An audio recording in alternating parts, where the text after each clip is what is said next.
वो भयानक जंगलों के बीच एक रहस्यमयी गुफा बनी हुई थी। उस रात भयंकर वर्षा हो रही थी। गुफा के भीतर वन्य जीवों की खालें सुरक्षित तरीके से रखी हुई थीं। उन खालों में हाथी, मगरमच्छ, हिरण, शेर और चीते जैसी दुर्लभ खालें शामिल थीं। उन खालों पर नागेश्वर अपने साथी बब्बन के साथ बड़ी ही गौर से नजर रखे हुए था। क्या देख रहे हैं नागेश्वर जी? ये सब हमारी ही मेहनत का नतीजा है। अरे हम कितनी मुश्किल से इस जंगल के शेर, चीते, भालू, मगरमच्छ और बंदरों को पकड़ते हैं और उन्हें मार कर उनकी खाल उतारते हैं। देखिए क्या मस्त खाल है, एकदम कीमती। क्या है ये? क्या है ये? अरे तुम तो जानते हो मुझे और ज्यादा जंगली जानवरों की खालों की आवश्यकता है। हमारा धंधा अब दूसरे राज्यों में भी फैलने लगा है। मेरा सपना दूसरे देशों में भी जंगली खालें बेचने का है। तुम जानते हो बब्बन, मैंने अपने पुत्र दीपक को कुछ खालों के नमूनों के साथ दूसरे देश भेजा है और जब वो वापस आएगा ना तो हमें बहुत सारी खालों की आवश्यकता पड़ेगी। इतने खालों से कुछ नहीं होने वाला। और खालों का जुगाड़ कर बब्बन। अरे तू मेरा बब्बन शेर है रे। शिकार कर डाल सबका। ये जंगल अपना है। हाँ हाँ, ये बब्बन शेर का वादा है। चिंता मत कीजिए नागेश्वर जी, मैं अपने आदमी बढ़ा देता हूँ। ऐसा शिकार करूंगा कि कोई बच नहीं पाएगा। ये हुई ना बात। अगली बार जब मैं यहाँ आऊं तो मुझे दुगनी खाल दिखाई देनी चाहिए। समझ गया? इतना कहकर नागेश्वर और बब्बन गुफा के बाहर निकल आए। गुफा के बाहर उसका पहरेदार खड़ा था। ध्यान रखना, खालों की सुरक्षा ठीक से करते रहना। ये खालें कितनी कीमती है ये तुम अभी नहीं जानते हो। कुछ देर बाद नागेश्वर और बब्बन बारिश में भीगते हुए नदी की ओर बढ़ गए। नदी के किनारे पहले से एक नाव रखी थी।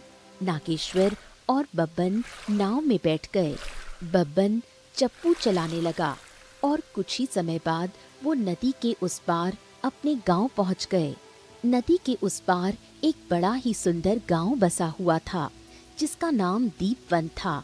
नागेश्वर अपने साथी बब्बन के साथ अपनी आलीशान हवेली में पहुंचा और आराम करने चला गया।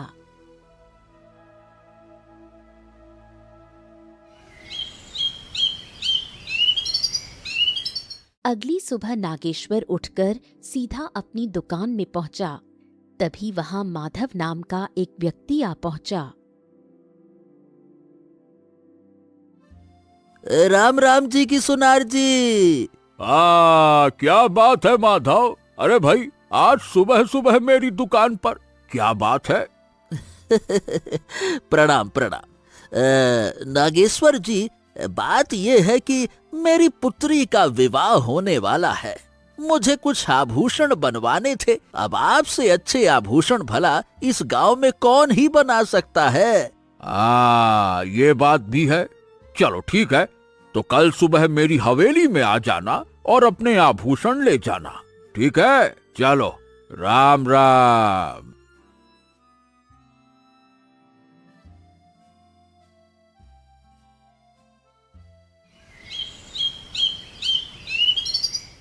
अगली सुबह नागेश्वर सोकर उठा। तभी माधव हवेली में आ गया। नागेश्वर जी, क्या मेरी पुत्री के आभूषण तैयार हुए क्या? हाँ हाँ हाँ हाँ, तैयार है तैयार है। ए बब्बन, जा जरा बेटा, कक्ष में जो गहने रखे हैं उनमें से एक पोटली उठा ले आ। जा, भाग के जा, दौड़ के आ, जा। बब्बन नागेश्वर को गहरी नजर से देखकर चुपचाप दूसरे कक्ष में चला गया और कुछ देर बाद एक पोटली लेकर लौटा। नागेश्वर ने पोटली खोली। उसमें सोने के आभूषण रखे हुए थे। हाँ, ये लो माधव, चाहो तो गहनों की जांच पड़ताल कर लो, एकदम मस्त बने हैं, देख लो। अब कैसी बातें करते हैं सुनार जी। आपके बनाए हुए गहनों पर भला कोई शक कैसे कर सकता है? आप तो हमारे गांव के सबसे ईमानदार सुनार हैं। आपके नाम की मिसालें दी जाती हैं। लाइए लाइए। हाँ।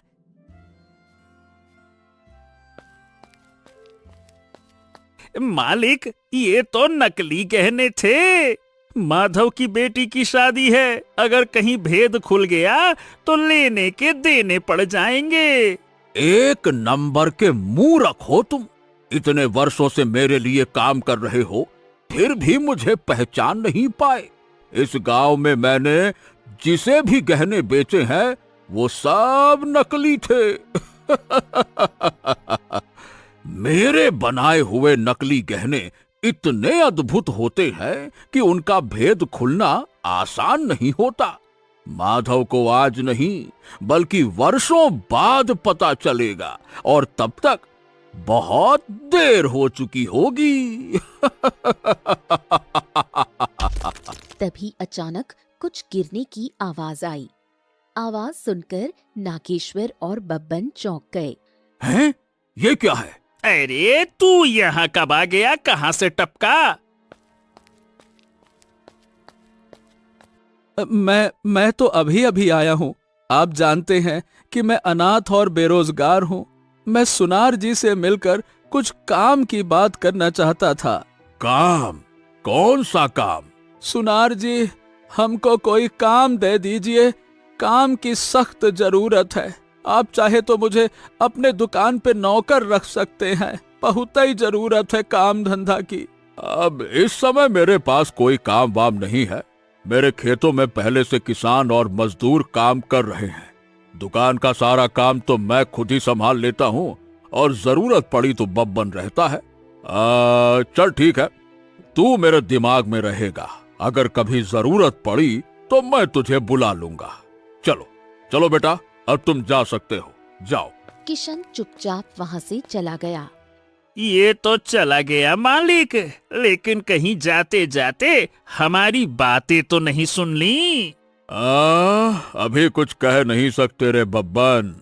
लेकिन मालिक, मुझे तो शक हो रहा है, क्योंकि ये काफी देर से यहाँ था। अगर इसने हमारी बातें सुन ली और गांव में भेद खोल दिया तो हमारे को तो लेने के देने पड़ जाएंगे।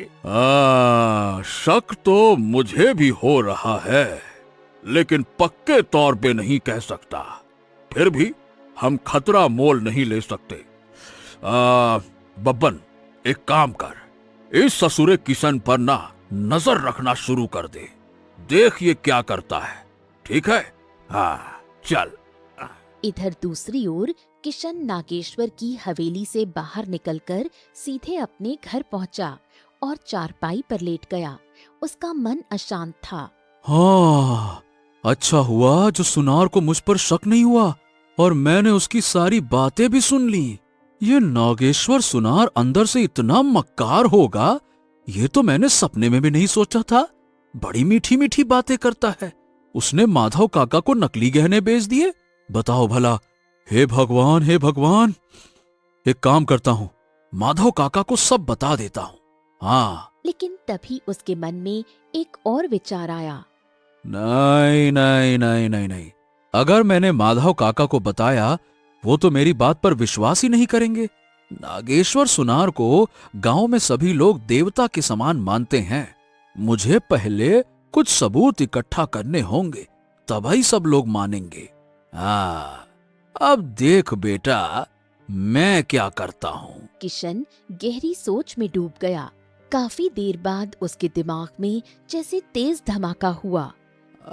क्या करूं समझ नहीं आता। क्या करूं, क्योंकि अब तो मुझे नागेश्वर और भी रहस्यमयी व्यक्ति लगने लगा है। ये हर महीने कम से कम 4 बार तो नदी के उस पार जंगल में जाता है, और जंगल में काफी समय से जंगली जानवरों के कंकाल भी मिल रहे हैं। ये चक्कर क्या है? कहीं ऐसा तो नहीं कि नागेश्वर का संबंध उन कंकालों से हो एक काम करता हूं, मैं नागेश्वर पर नजर रखता हूं। उसी दिन से उसने नागेश्वर सुनार पर नजर रखना शुरू कर दिया।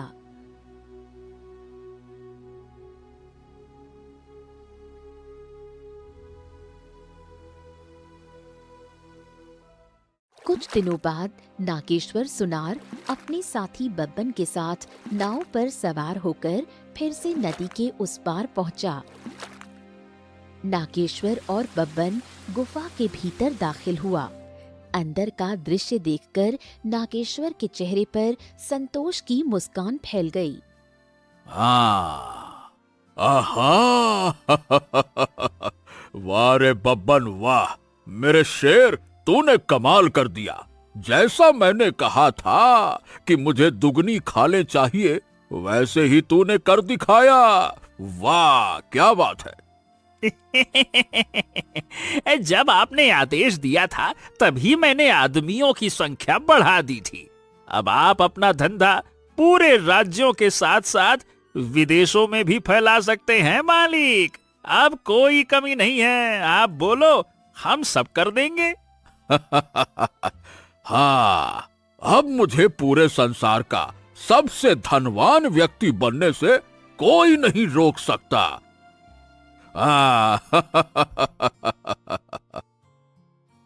इतना कहकर नागेश्वर गुफा में बैठ गया। बब्बन किसी काम से गुफा के बाहर चला गया, लेकिन दूर झाड़ियों में छिपा किशन ये सब देख रहा था। ये दृश्य देखकर वो चौंक गया। अच्छा, तो सच्चाई ये है, नागेश्वर गांव में नकली सोना भी बेचता है और मासूम वन्य जीवों की खालें उतरवाकर उनको बाहर बेचता है। गजब आदमी है ये तो, गजब। मुझे इसकी सच्चाई गांव वालों को बतानी होगी। अगर गांव वाले सबूत मांगेंगे तो इसी गुफा को दिखा दूंगा। हो जाएगा दूध का दूध और पानी का पानी। गांव वालों के मन में नागेश्वर सुनार की जो ये देवता वाली छवि है ना, खत्म हो जाएगी अब। हाँ। इतना कहकर किशन चुपचाप वहां से निकल गया। लेकिन किशन ये नहीं जानता था कि बब्बन उसे दूर से देख चुका था। बब्बन तेजी से नागेश्वर के पास पहुंचा और उसके कान में कुछ कहा। ये क्या बात कर रहे हो? किशन ने सब कुछ देख लिया? अरे बाप रे बाप। हाँ हाँ हाँ नागेश्वर मालिक, उसने सब कुछ देख लिया। मुझे पहले से शक था कि उसने हवेली में हमारी बातें सुनी थी, वास्तव में सुनी थी। और अब उसे गुफा का रहस्य भी पता चल गया। ये तो हमारे लिए कांटा बन गया है मालिक। अरे तो फिर इस कांटे को निकालना होगा। मेरे बब्बन शेर, जा और जाकर उसको ठिकाने लगा दे। याद रखना, उसे इस तरह से मारना कि सबको उसकी मौत हादसा लगे। हत्या किसी कीमत पर नहीं लगनी चाहिए। अगर उसकी मौत हत्या लगी तो कहीं राजा उसकी जांच ना बैठा दे। समझ गया? सब समझ गया। आप तो चिंता ही मत करो, मैंने उसे खत्म करने की योजना पहले ही बना ली है। अब आप देखो मैं क्या करता हूँ। इतना कहकर बब्बन वहां से चला गया। किशन जैसे ही घने जंगल में एक बड़े वृक्ष के पास पहुंचा, अचानक उस वृक्ष की एक भारी डाल किशन के सिर पर आ गिरी। किशन जमीन पर गिर पड़ा और वो घायल होकर बेहोश हो गया। तभी वृक्ष के पीछे से बब्बन बाहर निकला। उसने ऊपर देखा जहां उसका एक आदमी खड़ा था। ओह, हो गया तुम्हारा काम, जाओ। वो आदमी तुरंत उतरकर वहां से चला गया। बब्बन किशन के पास आया। किशन के सिर से खून बह रहा था। मूर्ख कहीं के, तुझे क्या लगा था तू हमारी सच्चाई इतनी आसानी से गांव वालों को बता देगा? अब जाकर नर्क में बताना हमारे धंधे की सच्चाई। अरे बेटा किशन, तेरी तो बच गई बंसी। इतना कहकर बब्बन वहां से चला गया। शाम होते ही नागेश्वर अपनी हवेली लौटा। उसी समय बब्बन मुस्कुराता हुआ उसके पास आया और उसके कान में सारी घटना बता दी। हाँ, अब सुबह उसकी लाश गांव वालों को मिलेगी तो सब यही समझेंगे कि पेड़ गिरने से उसकी मौत हो गई। वाह रे मेरे बब्बन शेर, कमाल का शिकार किया तूने। बहुत बढ़िया, बहुत बढ़िया। इतना कहकर नागेश्वर अपने कक्ष में चला गया।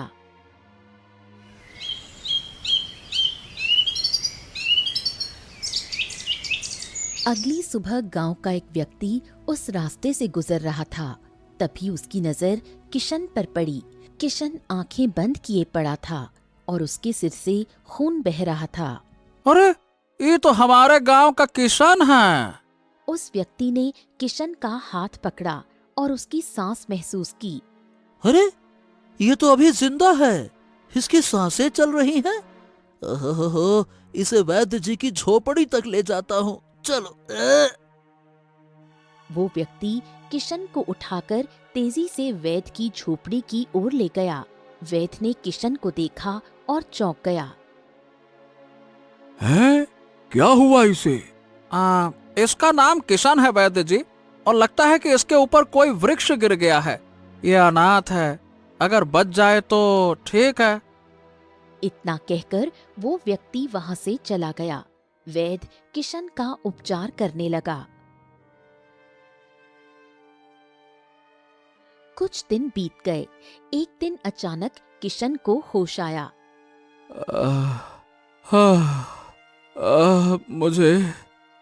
मुझे कुछ दिखाई नहीं दे रहा। मुझे कुछ दिखाई नहीं दे रहा।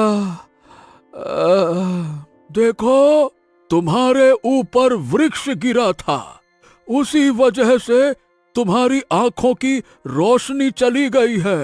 किशन रोने लगा। हाँ, कौन? नहीं, मेरी आंखों की रोशनी। मैं कौन हूँ? किशन हूँ मैं कौन हूँ मैं? हाँ हाँ हाँ, तुम्हारा नाम किशन ही है।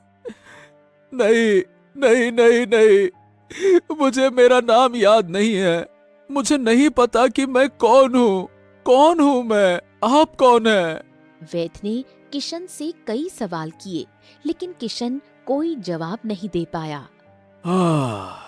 तुम्हारी याददाश्त चली गई है और मेरे पास ऐसी कोई जड़ी बूटी नहीं है जो तुम्हारी आंखों की रोशनी और याददाश्त वापस ला सके।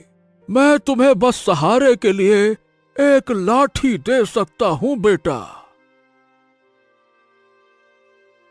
वैद्य ने किशन के हाथ में एक लाठी थमा दी।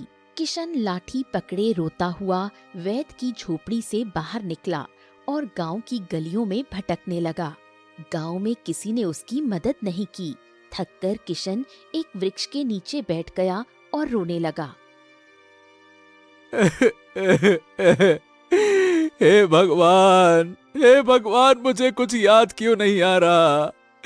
मैं कौन हूँ? मैं कहाँ से आया हूँ? मैं क्यों अंधा हो गया? तभी वहां एक भिखारिन लड़की आई। उसके वस्त्र फटे पुराने थे। तुम रो क्यों रहे हो? हाँ, मैं अंधा हूँ बहन। मेरी याददाश्त चली गई है, कुछ दिखता भी नहीं है। क्या बताऊँ, क्या करूँ? मेरा नाम चित्रा है। मैं भीख मांगकर गुजारा करती हूँ। तुमने मुझे बहन कहा है, इसलिए मैं तुम्हें अकेला नहीं छोड़ूंगी। क्या मतलब?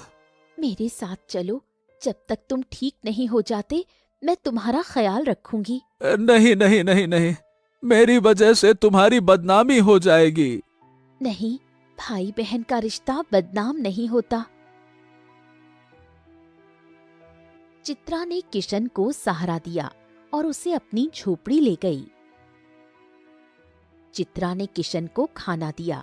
उस दिन के बाद चित्रा सुबह से शाम तक भीख मांगती और हर शाम किशन की सेवा करती।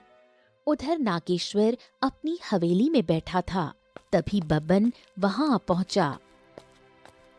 अरे मालिक मालिक मालिक, वो ससुरा किशन का बच्चा, वो तो अभी जिंदा है, बच गया वो। हाँ, मुझे पता है, लेकिन उसकी आंखों की रोशनी और याददाश्त दोनों चली गई।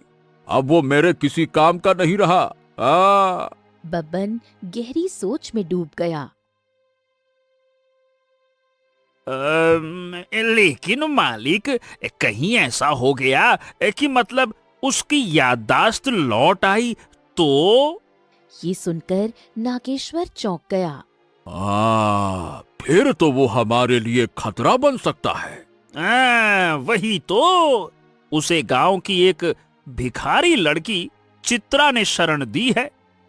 अगर मालिक हम गांव में ये बात फैला दे कि वो बिना ब्याह के साथ निभा रहा है, बिना ब्याह के साथ में गुटरगू कर रहे हैं, दोनों के बीच में नाजायज संबंध हैं, तो गांव वाले उन्हें खुद ही गांव से बाहर निकाल देंगे।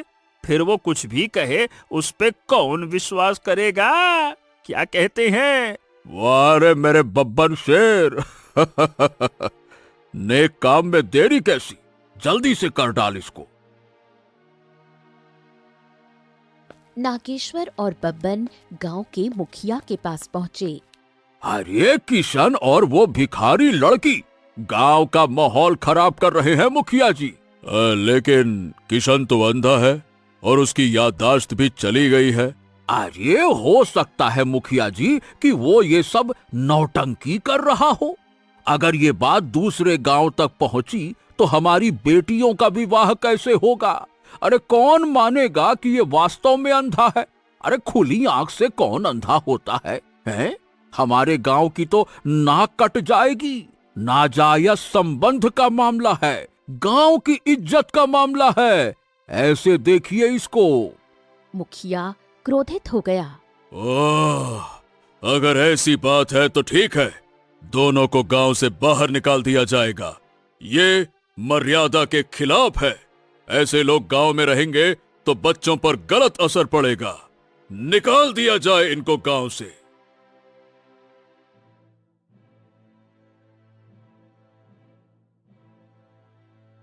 कुछ ही देर में मुखिया, नागेश्वर, बब्बन और गांव के लोग चित्रा की झोपड़ी की ओर बढ़ गए।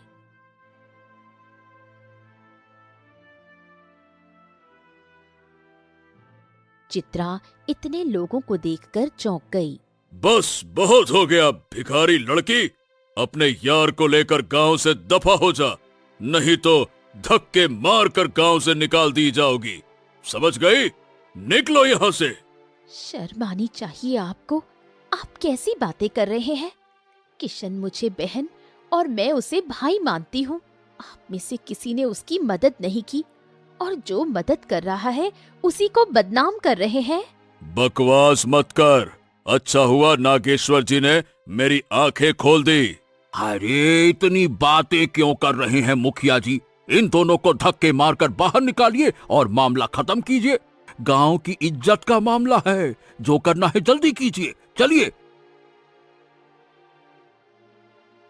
मुखिया ने गांव वालों के साथ मिलकर चित्रा और किशन को धक्के देकर गांव से बाहर निकाल दिया। चित्रा और किशन रोते हुए जंगल की ओर भटकने लगे। कुछ दूर चलने के बाद वो जंगल के एक झरने के पास एक वृक्ष के नीचे बैठ गए। हाँ, मुझे जिस बात का डर था वही हुआ ना। मैंने कहा था ना कि लोग तुम पर उंगली उठाएंगे। देखा। मुझे नहीं पता था कि गांव वाले इतनी गंदी सोच के होंगे कि भाई बहन के रिश्ते को भी कलंकित कर देंगे। तभी उसके कानों में एक कड़कदार आवाज टकराई। कौन हो तुम दोनों? चित्रा पीछे पलटी। उसके सामने एक नकाबपोश तलवार लिए खड़ा था। कौन है रे तू? और तेरे साथ ये युवक कौन है? चित्रा रो पड़ी और नकाबपोश को सारी घटना बता दी। चित्रा की कहानी सुनकर नकाबपोश भावुक हो गया। हाँ, वैसे तो मैं डाकू हूँ, मेरा नाम भूरा सिंह है, लेकिन चिंता मत कर, मैं डाकू जरूर हूँ, पर मेरे विचार तुम्हारे गांव वालों के जैसे नहीं है। भाई बहन का रिश्ता क्या होता है मैं समझता हूँ। चलो, तुम दोनों भूखे लग रहे हो, पास में ही मेरे रहने का ठिकाना है, चलो मेरे साथ चलो, आओ। भूरा सिंह उन दोनों को कुछ दूर एक झोपड़ी में ले गया। भूरा सिंह ने चित्रा और किशन को खाना दिया। दोनों ने चुपचाप खाना खाया। तुम इतने अच्छे इंसान हो, फिर डाकू क्यों बने? इसके पीछे कोई और नहीं, बल्कि तुम्हारे गांव का सबसे इज्जतदार व्यक्ति का चोला पहने वो नागेश्वर सुनार है। क्या मतलब? भूरा सिंह की आंखों से आंसू बहने लगे। हाँ, ये बात है वर्षों पहले की। वर्षों पहले मैं दीपवन गांव का रहने वाला था। मैं और मेरे पिता किसान थे। मेरी एक बहन थी पूजा। हमारा सपना था कि उसका विवाह अच्छे से हो। पिताजी ने पूजा के दहेज के लिए नागेश्वर से ही सोने के गहने बनवाए, लेकिन शादी के बाद वो गहने नकली निकले। ससुराल वालों ने पूजा को अपमानित करके घर से निकाल दिया। वो सब सहन नहीं कर सकी और उस बेचारी ने नदी में कूदकर अपनी जान दे दी। जब मुझे और हमारे पिताजी को ये पता चला, हम सुनार के पास गए, लेकिन उसने उल्टा मेरी बहन पर ही झूठा आरोप लगा दिया।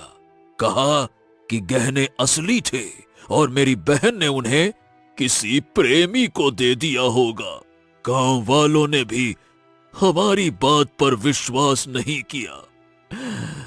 मेरे माँ और पिता इस सदमे को बर्दाश्त नहीं कर सके और बेचारे उसी दिन, हाँ बस उसी दिन से मैं डाकू बन गया।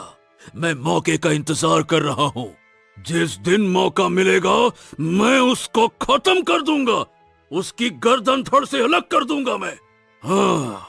इतना कहकर भूरा सिंह शांत हो गया। वो चुपचाप झोपड़ी से बाहर चला गया। समय ऐसे ही बीतने लगा। चित्रा और किशन डाकू भूरा सिंह की झोपड़ी में रहने लगे।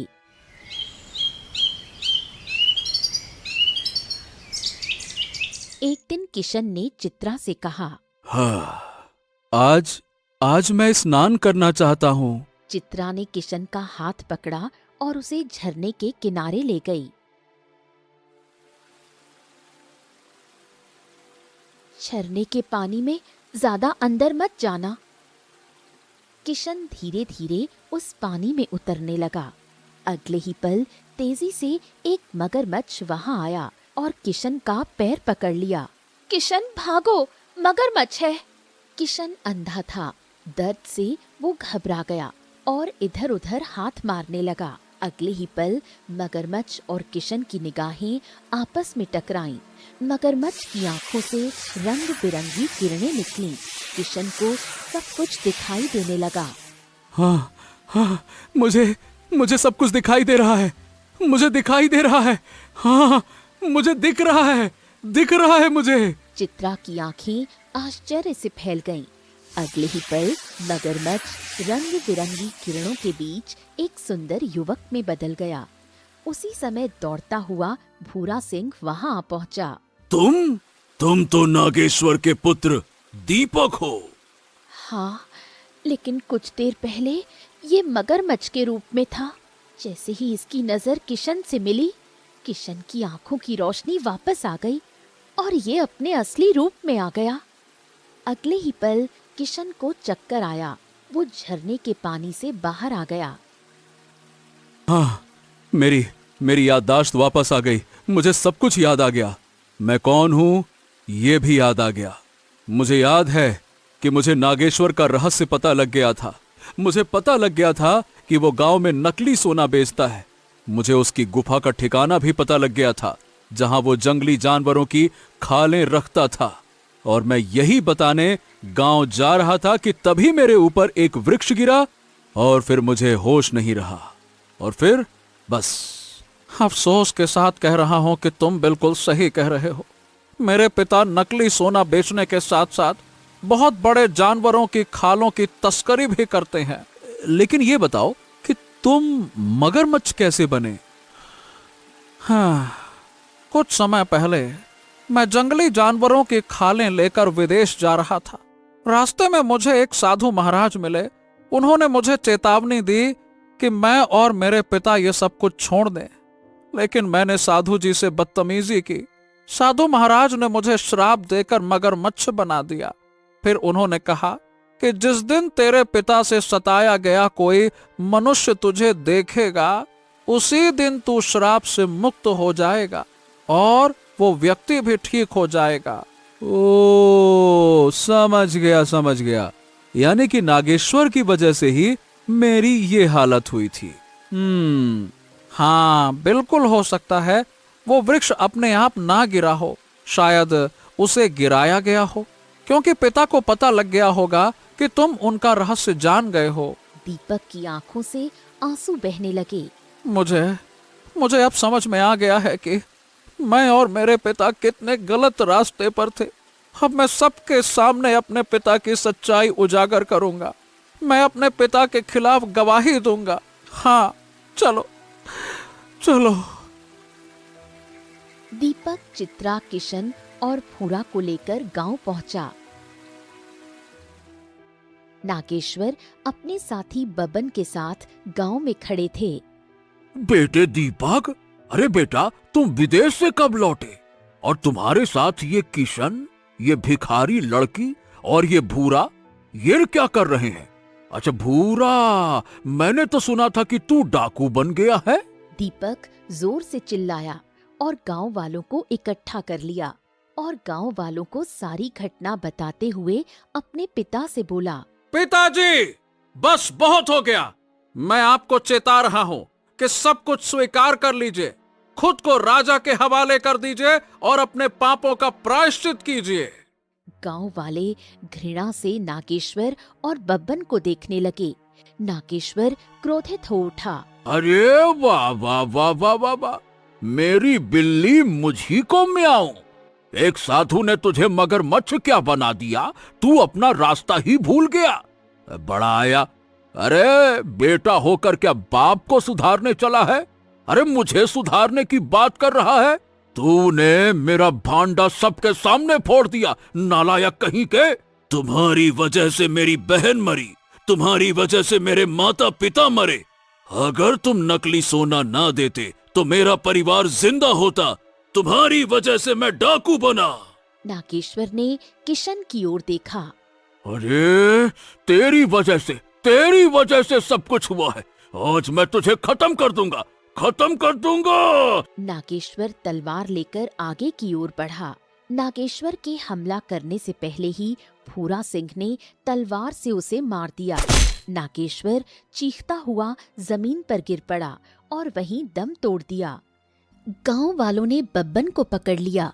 उसे राजा के हवाले कर दिया गया और राजा ने बब्बन को मृत्यु दंड की सजा सुनाई। नागेश्वर की सच्चाई सबके सामने आ चुकी थी। चित्रा क्रोध से भरी नजरों से गांव वालों की ओर देख रही थी। गांव वाले नीची नजरें किए हुए खड़े थे। चित्रा गुस्से से उन सबको देखकर बोली, अब आप सबने सच्चाई अपनी आंखों से देख ली, पर आपको सब समझ में आ गया कि दोषी कौन है। लेकिन आप सबने भी एक पाप किया है। ये सुनकर मुखिया चौंक पड़ा। तुम किस पाप की बात कर रही हो?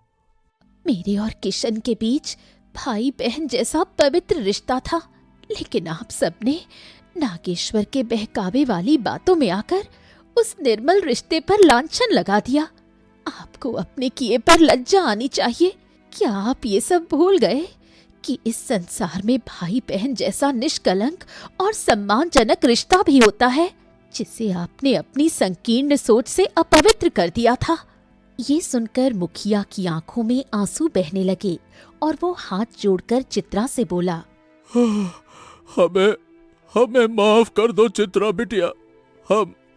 हम अपनी भूल पर शर्मिंदा है हम। सभी गांव वालों की आंखों से आंसू बहने लगे। उन सभी को अपनी गलती का एहसास था। इस कहानी ने सिखाया कि झूठ, लालच और वन्य जीवों की तस्करी का अंत हमेशा विनाश होता है। जो लोग मासूम प्राणियों और निर्दोष इंसानों का शोषण करते हैं, समय एक दिन उनका पर्दाफाश जरूर करता है। सच चाहे देर से सामने आए, लेकिन जब आता है तो सबसे बड़ा न्याय बनकर आता है।